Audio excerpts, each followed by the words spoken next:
Hello കൂട്ടുകാരെ, നമുക്കിന്നൊരു cake ഉണ്ടാക്കിയാലോ? ബെസ്റ്റ് കേക്കാട്ടോ ഇത്. ഇത് ആൻറ്റിയുടെ റെസിപ്പിയാണ്.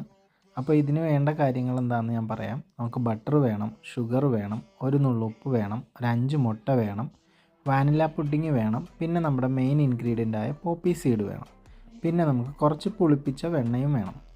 അപ്പോൾ നമുക്ക് മിക്സിങ് ആരംഭിക്കാം. മിക്സിങ്ങിനായിട്ട് നമുക്ക് ആദ്യം നോർമൽ ടെമ്പറേച്ചറിലുള്ള ബട്ടറും ഷുഗർ 80 ഗ്രാം വേണം, പിന്നെ ഒരു നുള്ളുപ്പും കൂടെ നന്നായി ബീറ്റ് ചെയ്തെടുക്കാം. ഇതിലേക്ക് നമ്മുടെ മുട്ടയുടെ ഓരോ മഞ്ഞക്കുരുവായിട്ട് ആഡ് ചെയ്യാം.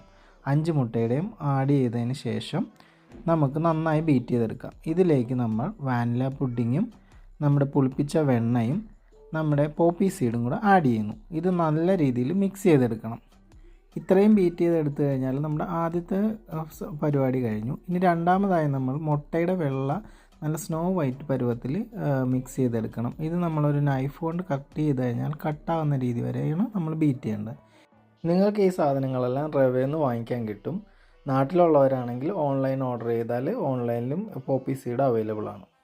ഇനി നമുക്ക് ഓവൻ പ്രീഹീറ്റ് ചെയ്യാം. അതിനു മുമ്പായി നമ്മൾ കേക്ക് പ്രിപ്പയർ ചെയ്യുന്ന പാനിൽ ബട്ടർ ഗ്രീസ് ചെയ്ത് അതിൽ നമ്മൾ ബ്രെഡ് ക്രംസ് ഇട്ട് വേണം നമ്മൾ 200 ഡിഗ്രി സെൽഷ്യസിൽ 10 മിനിറ്റ് പ്രീഹീറ്റ് ചെയ്യണം. ഓവൻ പ്രീഹീറ്റ് ആകുന്ന സമയത്ത് നമുക്ക് നമ്മുടെ ബാറ്റർ രണ്ടും കൂടെ മിക്സ് ചെയ്യാം.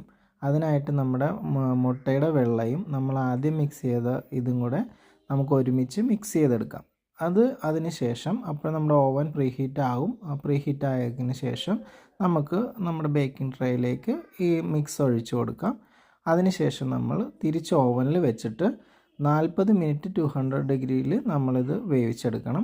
40 മിനിറ്റ് കഴിയുമ്പോഴത്തേക്ക് നമ്മളൊരു സ്റ്റിക്ക് കൊണ്ട് ഇതിൻ്റെ സെൻറ്ററിലൊന്ന് കുത്തി നോക്കണം. അപ്പോഴത്തേക്ക് നമുക്ക് അതിൻ്റെ പാകം അറിയാൻ പറ്റും. ഇനി നിങ്ങൾക്ക് ഞാനൊരു എക്സ്ട്രാ ടിപ്പ് പറഞ്ഞുതരാം. ഇത് നമ്മുടെ ആൻറ്റി പറഞ്ഞു തന്നതാണ്. അതായത് നമ്മൾ കേക്ക് ഓവനിൽ നിന്ന് എടുത്ത് കഴിയുമ്പോഴത്തേക്ക് നമ്മുടെ റൂം ടെമ്പറേച്ചറിലേക്ക് വെക്കുമല്ലോ. അപ്പോൾ നമ്മുടെ നിങ്ങൾ യൂറോപ്യൻ കൺട്രീസിലുള്ളവരാണെങ്കിൽ നമ്മുടെ ഡോറ് എപ്പോഴും ജനലിൻ്റെ ഡോറ് ക്ലോസ് ആയിരിക്കണം. അവിടുന്ന് പുറത്തുനിന്നുള്ള വായുവൊന്നും അകത്തേക്ക് വരാതെ സൂക്ഷിക്കണം. അപ്പോൾ നമ്മുടെ കേക്ക് നല്ല സോഫ്റ്റായിട്ട് തന്നെ നമുക്ക് കിട്ടും. അപ്പോൾ ഞങ്ങൾ പ്രിപ്പറേഷൻ എല്ലാം കഴിഞ്ഞു. കേക്ക് ബേക്കായി. നമ്മൾ കേക്ക് പുറത്തെടുത്ത് കഴിഞ്ഞ് ഒരു 10 മിനിറ്റ് വെച്ചതിന് ശേഷം നമ്മൾ ഒരു നൈഫ് കൊണ്ട് ഇതിൻ്റെ ചുറ്റും കട്ട് ചെയ്തിട്ട് നമുക്ക് കേക്ക് ട്രേയിൽ നിന്ന് വേർപെടുത്തി വയ്ക്കാം. 1 മണിക്കൂർ കഴിഞ്ഞിട്ട് നിങ്ങൾക്ക് കേക്ക് കഴിക്കാം. ഇതിൻ്റെ ഫുൾ റെസിപ്പി വേണമെങ്കിൽ കമൻറ്റ് ചെയ്താൽ മതി. ഞാൻ കമൻറ്റ് ബോക്സിൽ ഇതിൻ്റെ ഫുൾ റെസിപ്പിയും ഇൻഗ്രീഡിയൻസിൻ്റെ ലിസ്റ്റും ആഡ് ചെയ്യാം. അപ്പോൾ നല്ലൊരു സൂപ്പർ കേക്കായിരുന്നു. തീർച്ചയായും ഈ കേക്ക് ട്രൈ ചെയ്യാൻ മറക്കല്ലേ. ബൈ.